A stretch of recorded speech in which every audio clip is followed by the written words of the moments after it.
Hey Libra, welcome to your extended reading.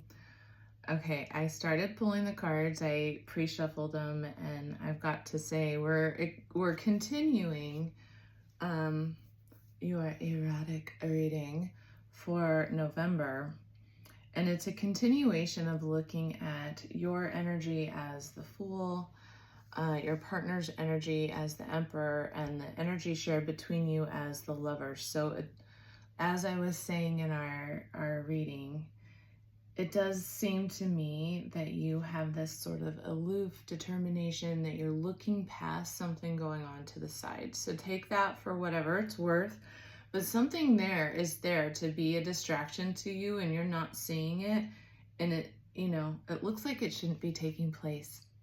So again, allow that to resonate however it does.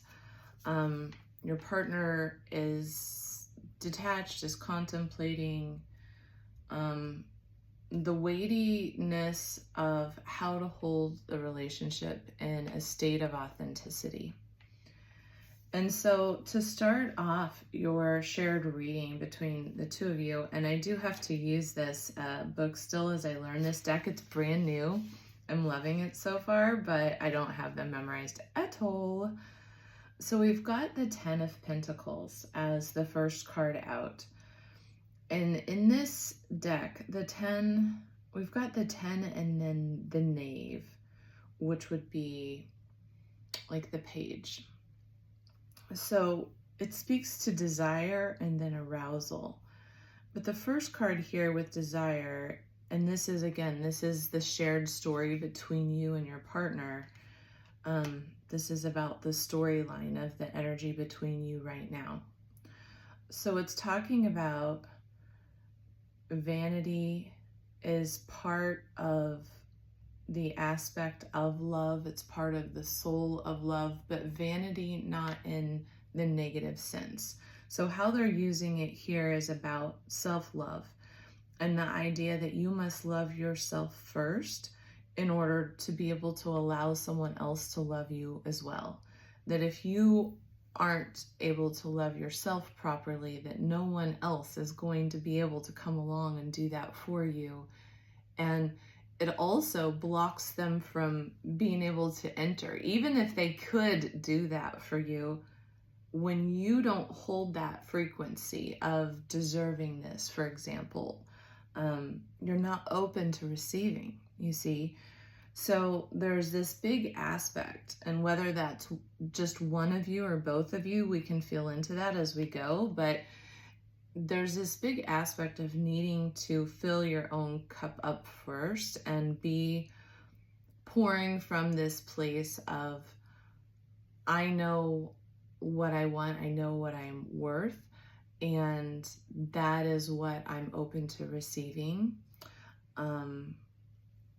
And the Knave of Pentacles speaks to arousal, but it's talking more about this idea. So again, take this for however it resonates. But remember how I said that it feels like there's third-party energy going on. So whether that's an actual person or whether it's a circumstance, this card is speaking about transgression leading to excitement, and that neither one nor the other can last without some type of moderation. So it's speaking to almost like a person getting excited sexually by doing something they're not really supposed to do. And that thing that they are doing, that transgression, whether it's a behavior, whether it's a person, whatever the transgression may be, right? So feel into that piece. But this transgression is creating more sexual chemistry between the two of you. And it's almost like that's needed to sustain the connection. But let's look into this further. We've got the Six of Wands, which is touching and growing closer and then growing apart and deluding yourself and then confirming, reaffirming your love, and then allowing delusion to enter in and take your mind away from that confirmation. So it's about this coming close and going back together. And in the end, every game of pleasure must end and all doubts must be dispelled. So to me, what I'm picking up on is this idea of toying with one another, with your partner, whether that's one or both of you involved. You'll know, I think, intuitively based on hearing this, but it's like someone's playing around a little bit. Someone's a little bit in and then they're a little bit out, and they're coming towards you and then they're maybe backing away, or perhaps that's you, you know, and not necessarily getting past that feeling of doubt about the security of the connection.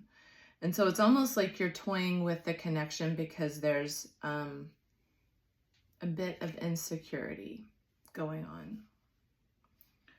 So then we have, let's see, the Eight of Swords.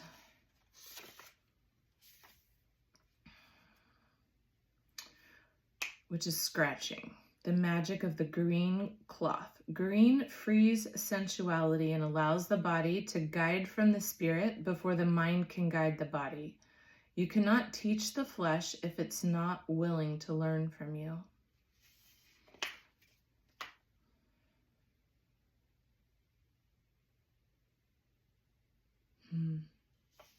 So this is almost talking about that there's something innately occurring within your own body's somatic knowing that's speaking to your spirit before your mind can catch up.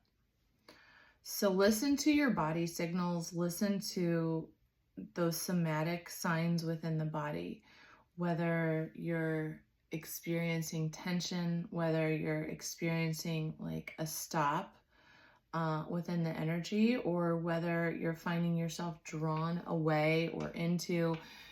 Your body will respond energetically and sort of light you up and let you know when it's your yes, when it's your no, when you feel safe and comfortable, or when you're feeling incredibly uneasy and your stomach just can't settle and there's anxiety.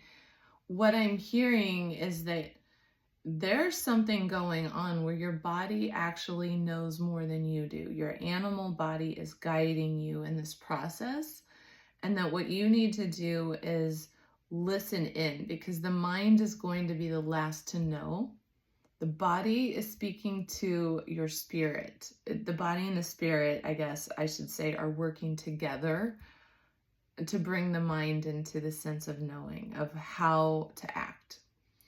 And this is a card about not betraying that, not betraying those desires. And when your body speaks, to listen accordingly. Okay, so Six of Chalices is memory. A portrait reminds us of those who were only distant memories. This may involve, you may feel a revive for a desire for an ex, or to destroy blocks from the past. So could it be that something in the past is holding you back in this relationship, and that's where you're feeling a little bit in, a little bit out? Maybe what's going on is your body is trying to tell you the truth and you're just not hearing that information. So I pulled some clarifiers on your energy in particular, and let's clarify what's going on for you as this Fool. So we've got the Two of Swords first.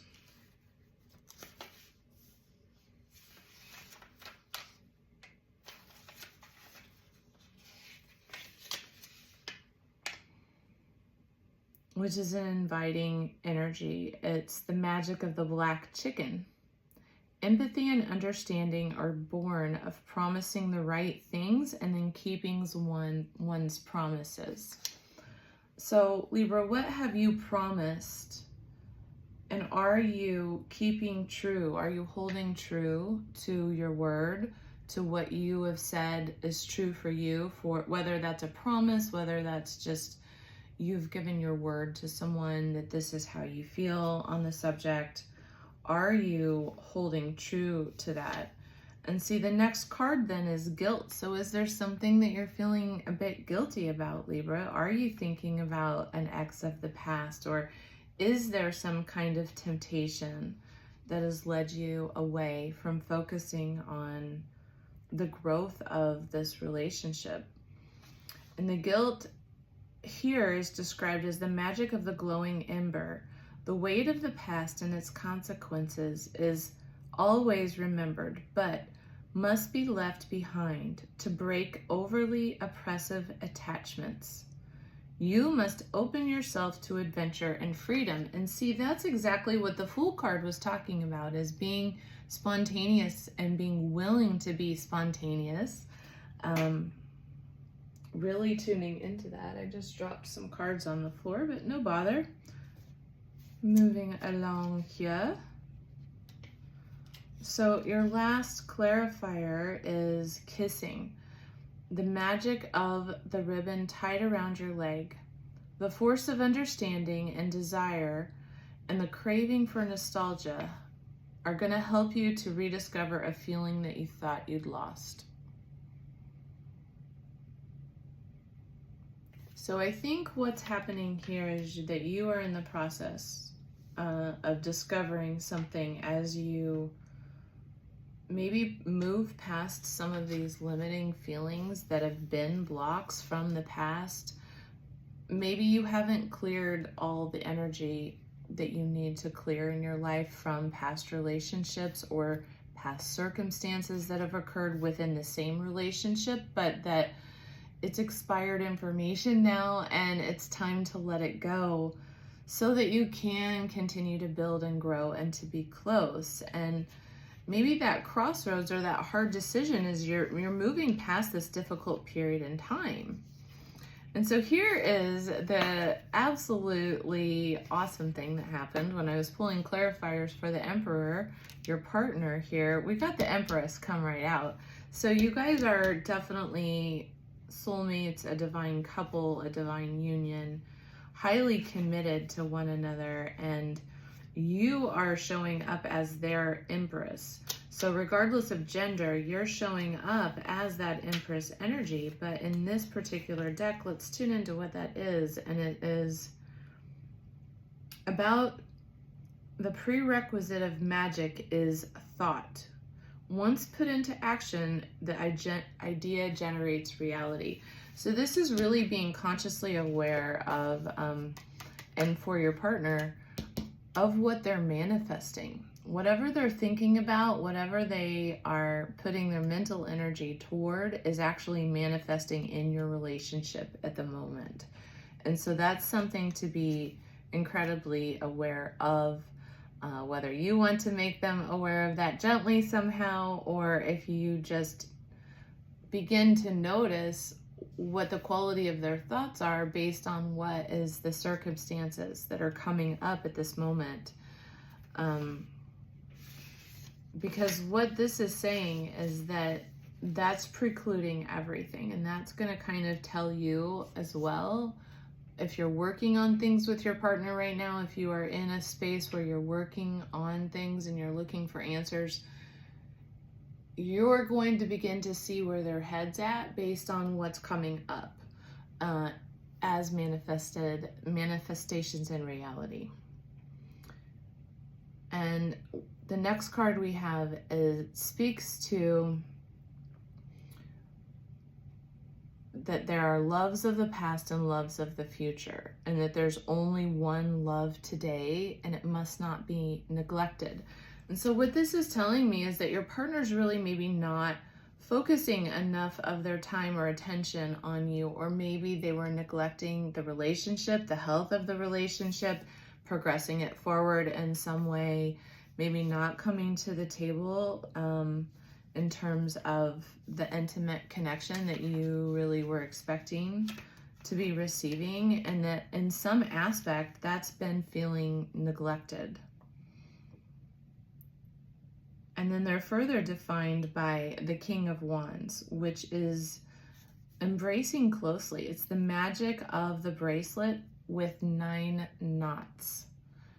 And it speaks to commitment and how important commitment is. And it really is the power of a commitment, but in partnership is derived from the dedication from both parties, the mutual determination of both people to continue to choose each other over and over. And so I feel like that is actually whatever hardship is going on right now. I feel like your advice is to really tune into the body, to be brutally honest with yourself and allow yourself to finally release and let go of some of the things, whether it's doubts, whether there were transgressions, maybe there was a circumstance in the past that was a temptation or actually manifested as a circumstance between you and your partner. But what I'm really hearing is that it's time to choose. It's time to choose one another and to not allow those self-doubts, that feelings of maybe insecurity or confusion to come in between the connection. That there's a very clear choice between you and your partner right now to leave some of this hardship behind and to choose love, to choose the commitment, to surrender to it fully, and then just allow that choice to be final in terms of, I'm going to close the chapter to this old energy. It's gone. You know, kind of like this fool as they're walking away. Look, I'm going to zoom in. Do you see that couple fornicating on the side? And the fool's just like, doo-doo-doo. They're taking off. They have a path that they are going down. So if your path is to repair your relationship, to grow closer together, the decision is find the way to allow yourself to come to terms with releasing, and don't turn back. Don't allow it to continue to be a doubt, because if you don't release it fully, what it's going to do is remain to be this doubt, these insecurities that are mental energy that kind of nag at you. And they create that sensation of like, I'm going forward, and then no, I'm not sure if I am, because I'm not sure where I stand. So part of me is jumping in, part of me is jumping out, and we're never really having that true closeness. And what I'm doing then is I'm thinking backwards to the past, and I'm thinking about the times that did work well. And then I'm also thinking about the things that got in between us, and that just leads me into this ruminating state, right? So if that wants to be moved past, I think the bottom line lies in this card. The King of Wands energy, the embrace, the knot of 9 knots. Is that what it said? Ribbon of 9 knots, something like that.